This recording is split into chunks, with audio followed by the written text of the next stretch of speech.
এই যে জগন্নাথ দেবকে রথে করে ঘোরানো হয় কেন বলেন তো? রথযাত্রাটা কেন হয়? জগন্নাথ দেবের পূজা হচ্ছে ঠিক আছে, কিন্তু রথযাত্রা করার কারণটা কি, উদ্দেশ্যটা কি একটু ভালো করে বুঝবেন। হরি নামেই হলো একমাত্র কলিজীবের উদ্ধার, আর হরি নামে উদ্ধার হবে না বলে তিনি সেই ভগবানের কৃপা করে জগন্নাথ রূপে তিনি আমাদের দাঁড়িয়ে এসেছেন। বাবা জগতের নাথ হই। এই কয়েকদিন পরেই মায়েরা আষাঢ় মাসে আমাদের রথযাত্রা, তাই না? এদিকে রথযাত্রা হয় তো নাকি? তাহলে রথযাত্রায় ভগবান কৃপা করে তিনি জগতের নাথ কৃপা করে জগন্নাথ রূপে নেমে এসেছেন। ও বাবা সবাই নিশ্চয়ই তাহলে জগন্নাথ দেবকে দেখেছেন। বলেন তো জগন্নাথ দেবের চোখটা কেমন? গোল গোল তো। অন্যান্য দেব দেবীর যেমন চোখ, জগন্নাথ দেবের কিন্তু তেমন চোখ নাই, তাই না? চোখগুলো গোল গোল, কোনো পলক পড়ে না বাবা, পলক নাই।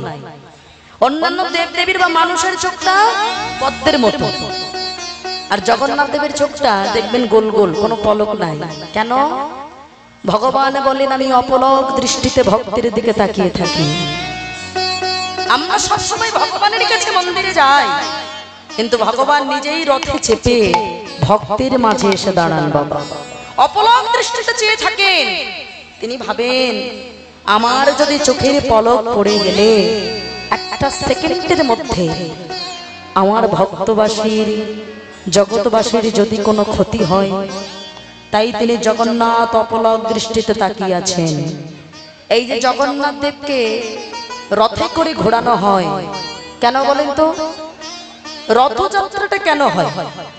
জগন্নাথ দেবের পূজা হচ্ছে ঠিক আছে, কিন্তু রথযাত্রা করার কারণটা কি, উদ্দেশ্যটা কি একটু ভালো করে বুঝবেন। গতকাল গেল জগন্নাথ দেবের স্নান যাত্রা, তারা আপনারা সবাই জানেন। জগন্নাথ দেবের স্নান যাত্রা হয়েছে। রথযাত্রা কেন করা হয় আগে ভালো করে শুনে নেন বাবা। এই জগন্নাথ দেবকে জগন্নাথ বলরাম সুভদ্রা তিনজনকে আসলে 108 কলসি জলে স্নান করানো হয়, তাই তো? 108 কলসি যে জলটা, তাহলে কাকে কত কলসি দেওয়া হলো বাবা? স্বয়ং জগন্নাথ দেবকে দেওয়া হলো 35 কলসি জলে স্নান করানো হলো। বলরামকে 33 জলে স্নান করানো হলো। সুভদ্রা দেবীকে 22 কলসি জলে স্নান করানো হলো। আর বাকি থাকলো কত গুনেছেন? বাকি থাকলো আর 18টা কলসি। খুব ভালো করে বুঝবেন। 35 কলসি জলে স্নান করানো হলো জগন্নাথ দেবকে, 33 কলসি জলে স্নান করানো হলো স্বয়ং আমার বলদেবকে, আর সুভদ্রা দেবীকে 22 কলসি জলে স্নান করানো হলো। আর সুদর্শন যে চক্র, সেই সুদর্শন চক্রকে 18টি কলসি জলে স্নান করানো হলো। এই হলো মোট 108 কলসি জল। এবারে 108 কলসি জলে যখন স্নান করানো হলো, 108 কলসি জলে স্নান করানোর পরে আস্তে আস্তে 108 কলসি জলে স্নান করানোর পরে জগন্নাথ বলরাম সুভদ্রা এই তিনজনকে আলাদা আলাদা কক্ষে রাখা হয়। ভালো করে বুঝবেন বাবা, আলাদা আলাদা কক্ষে রাখা হলো। কেন না? এটা ভক্তির ধারণা। আমরা মানুষেরা যদি অতিরিক্ত বেশি স্নান করি আমাদের তাহলে জ্বর হতে পারে কি বাবা, এটা আমাদের মনে হয় তো? তা ভক্তির ধারণা নিশ্চয়ই ভগবানের নিশ্চয়ই জ্বর হয়েছে। হ্যাঁ, এত জলে স্নান করানো হয়েছে তো ভগবানের জ্বর এসেছে। এইটা মনে করে আলাদা আলাদা কক্ষে রেখে তাদের আবার চিকিৎসাও করা হয়। চিকিৎসাটা হলো কবিরাজি চিকিৎসা। ও মায়েরা, আমাদের মতো হোমিওপ্যাথিক অ্যালোপ্যাথিক নয়, কবিরাজি। এই কবিরাজি চিকিৎসা করে একজন ডাক্তার থাকে যে বলে দেয় যে আমার ভগবান এবার সুস্থ হয়েছে, তাকে এবার ঘোরানো দরকার। মানুষ যখন অসুস্থ থাকে, যখন একটু সুস্থ হয় তাকে একটু ঘোরালে মন ভালো থাকে। তা সেই সময় জগন্নাথ দেবকে তার কিছুদিন পরে রথে করে কোথায় ঘুরতে নিয়ে যাওয়া হয়? ও মায়েরা কোথায় যায়? মাসির বাড়ি। তাহলে পুরী ধামে মাসিটাকে গুন্ডিচা দেবী। গুন্ডিচা দেবীর বাড়িতে নিয়ে যাওয়া হয় রথকে। সেখানেই কিন্তু 7-8 দিন ভগবান আনন্দে আবার থাকেন, তাই না? মাসির বাড়ি থেকে সেবা শুশ্রূষা আনন্দ করে আবার তিনি বাড়ি ফিরে আসেন।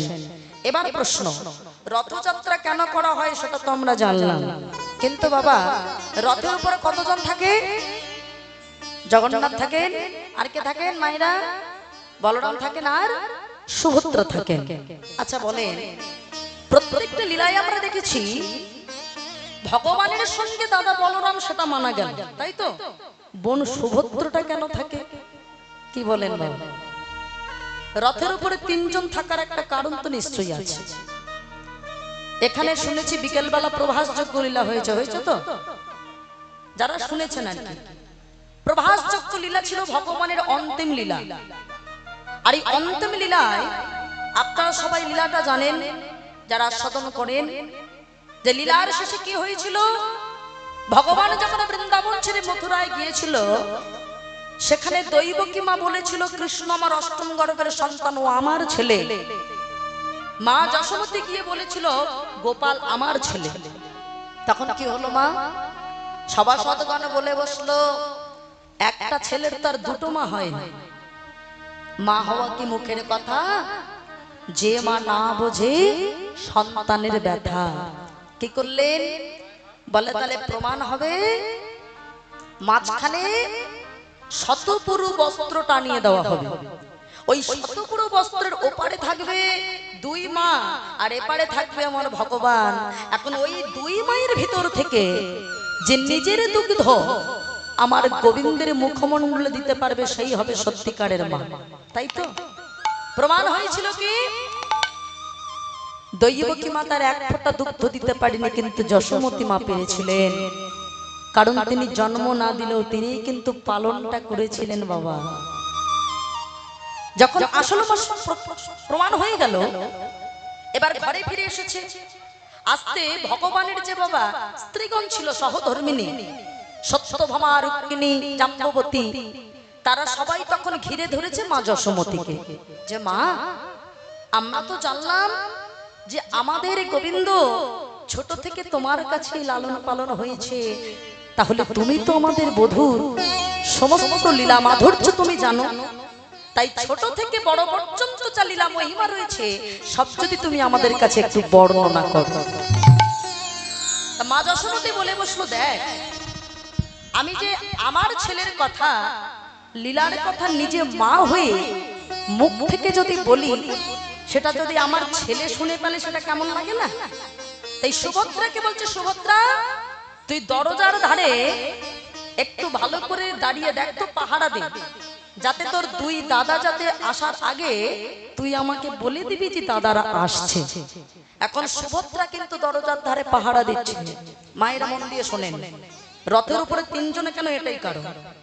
এখন সুভদ্রা যখন ওই দরজার ধারে পাহারা দিচ্ছে যে দেখি দাদারা আসছে কিনা, আর ওই লীলা মাধুর্য তখন কিন্তু বলা শুরু করেছে মা যশোমতী।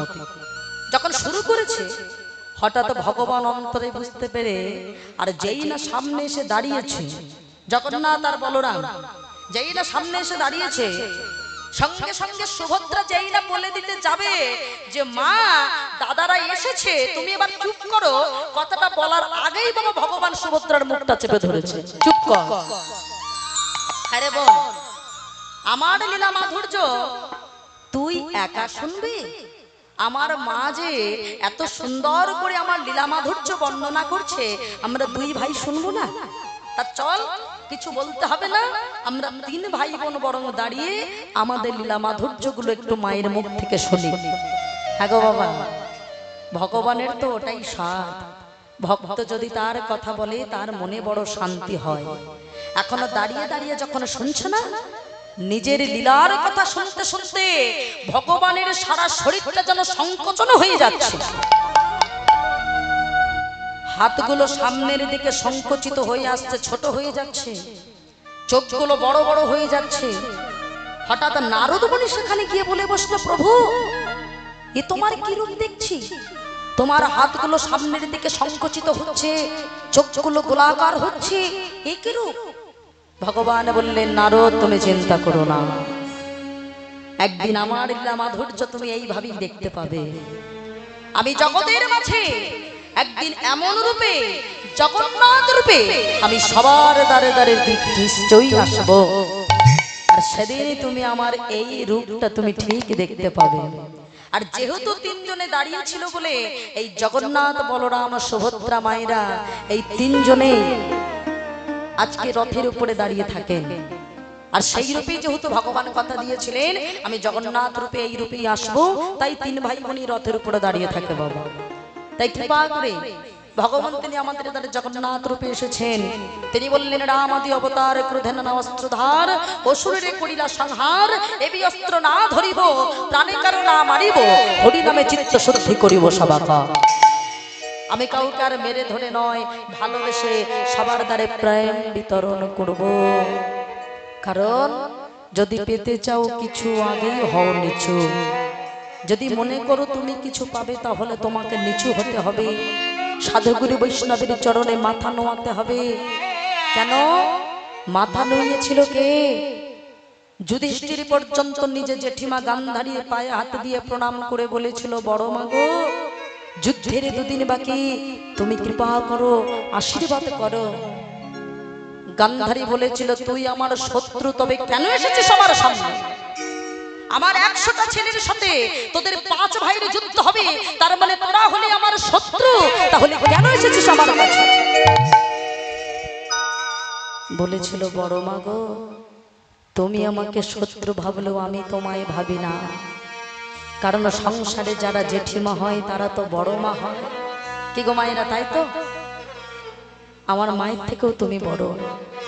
জানো বড় মা, আমি আমার নিজের মাকে এখনো প্রণাম করিনি। তোমার পায়ে হাত দিয়ে বলছি, বড় মা আশীর্বাদ করো। ওই যুদ্ধে সত্যি যেন আমরা 5 ভাই যেন মরতে পারি, তোমার 100টা ছেলে যেন বেঁচে থাকে। শুধু তাই নয়, আমরা 5 ভাই মারা গিয়ে আবার যেন কৃষ্ণ ভক্ত হয়ে জন্ম নিতে পারি। ও মায়েরা, যত বড় পাশানি হোক, কোনো মায়ের পায়ে হাত দিয়ে কোনো সন্তান যদি মৃত্যু ভিক্ষা চায়, সেটি আর থাকতে পারে?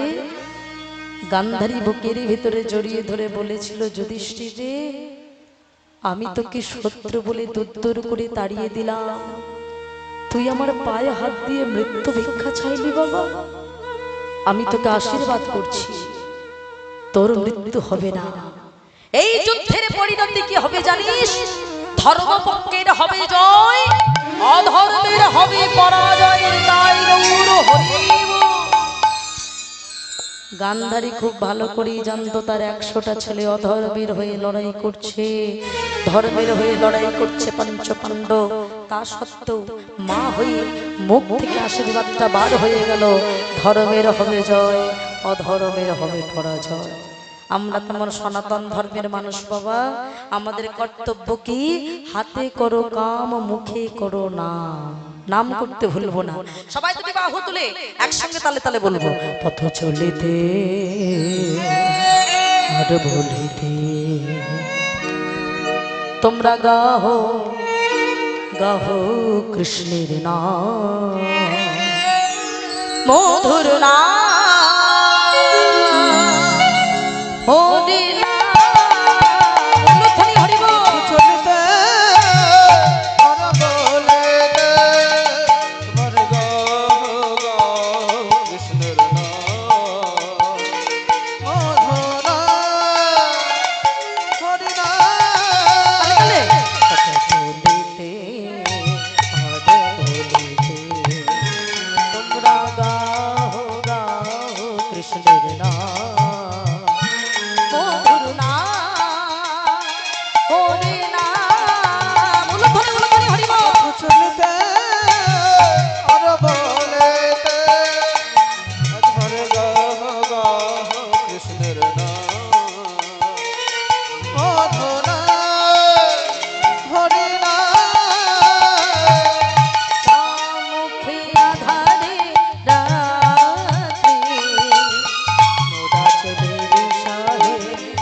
প্রেম ভাবরস আমাদের পক্ষে বোঝা সম্ভব হতো না বাবা।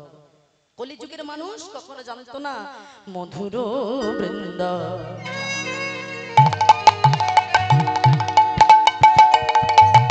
বিপিনে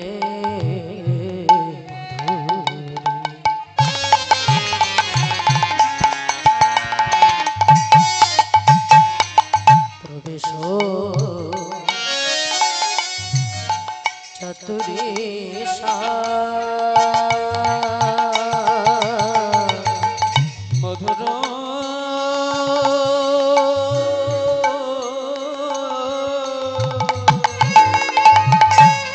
মধুর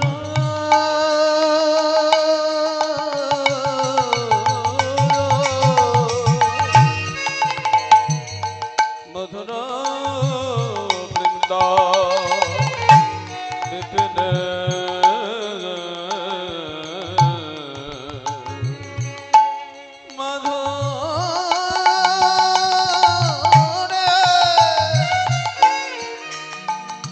প্রবেশ চতুরেশা বড় যুবতী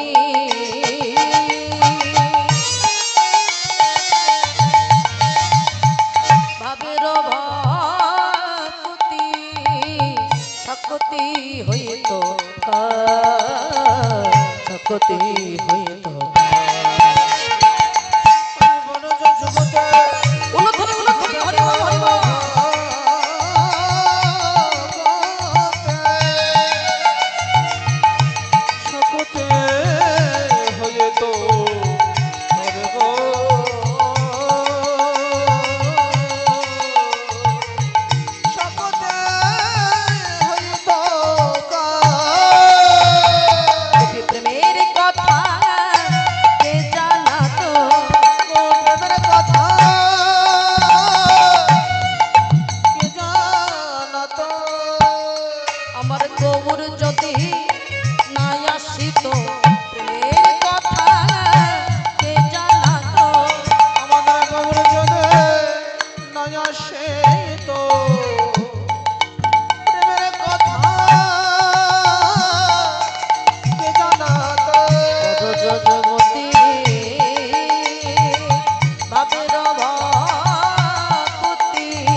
ভক্তগণ তোমরা একেবারে নাম করে যদি ভক্তি না আসে তবে বারবার করো কি মায়েরা থাকো বাবা।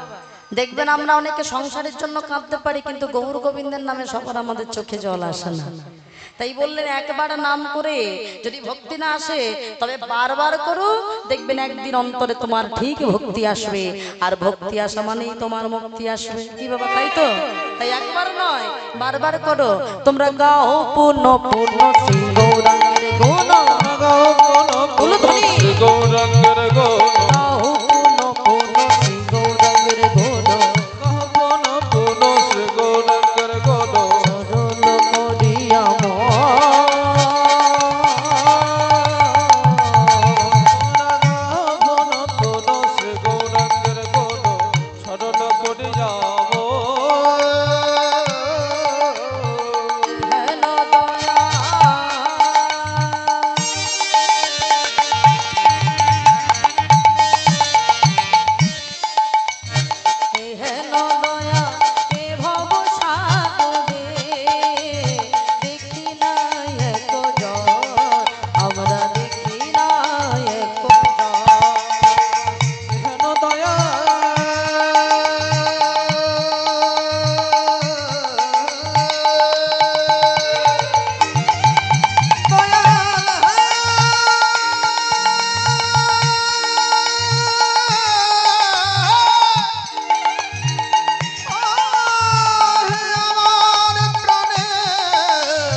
করিয়াছে গো পাশানো দিয়া বেঁধে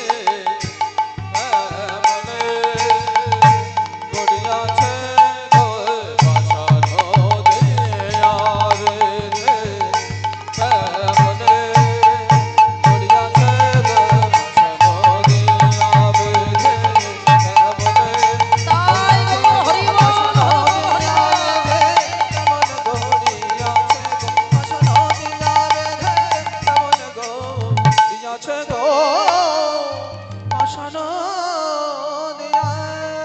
ঈশ্বর পরম কৃষ্ণ সচ্চিদানন্দ শিবে অনাদি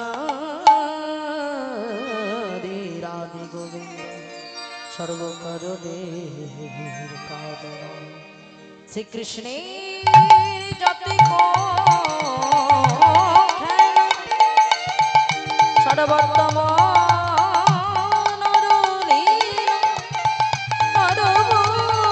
তাহার সর গোপ বিশি বেনু কর নব কৈশোর নটব নর মানব রূপে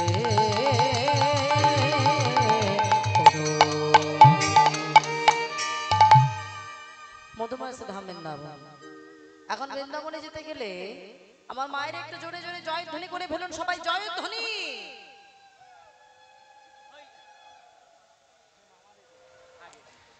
আগো মায়েরা, আমি জয়ধ্বনি করলাম আর মায়েরা কি করলো? এটা কি করেছেন মায়েরা? উলুধ্বনি। এই জন্য সংসারে অশান্তি হয় বাবা। এই বাবারা বলে এক আর মায়েরা করে দেয় আর এক। বললাম জয়ধ্বনি করেছে উলুধ্বনি। মায়েরা তাহলে বৃন্দাবনে কি আমাদের জয়ধ্বনি করতে হয়? কি বলে দিতে হয়? জোরে বলুন, কি বলতে হয়? রাধে রাধে, তাই তো?